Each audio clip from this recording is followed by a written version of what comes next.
ɗum hunde al'aada on nde suumaye dari fuu ardiɗo lesdi ɗo surga malla bo ɗo jaɓɓa hoɓɓe ngam sumtidiggo be maɓɓe haa faada.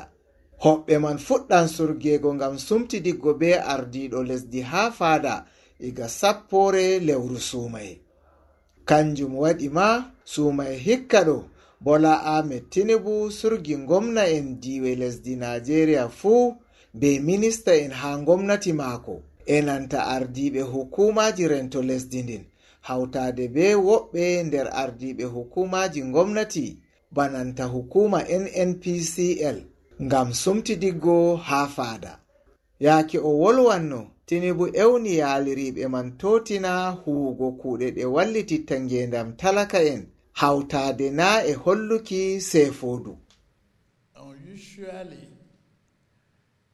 this is Ramadan period when prices and speculators nde suumaye waɗi fuu filooɓe ɗo ɓesda ceede nyamdu, amma hikka alhamdulillahi ustaari on ɗum heɓi dow kare nyamdu haa lesdi ɗo.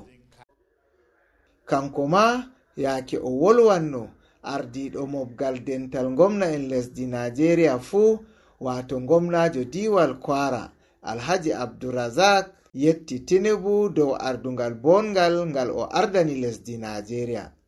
O wi ɓe ɗon do'ana Tinubu njamu be juutal balɗe. O tori jawmirawo ɓesdana Tinubu njamu be basira haa dow ko o ardini. Kanko ma yaake o wolwanno ministajo hakkilanki shanu kiita haa lesdi Najeriya Musta Latif Fagbemi wi jabruɗe be dabareji ɗi gomnati hoosi fuɗɗi waddango ummatore lesdi Najeriya bote yi'ugo ceede kare nyamdu ɗo hoyta.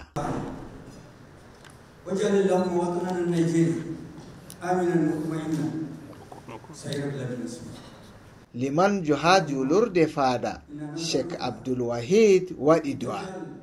Nonnon bo gomnajo diwal Benue Reverend Fada Haisen Aliya waɗi do'a ka masihanke en.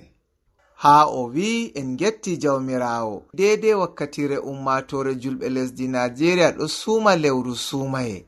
Wakkatire mai on bo ummatore masihanke en fuu ɗo suuma ko ɓe mbi'ata Lent period. Iga faadorde lesdi Najeriya Umar Aliyu ko de Radio International be TV.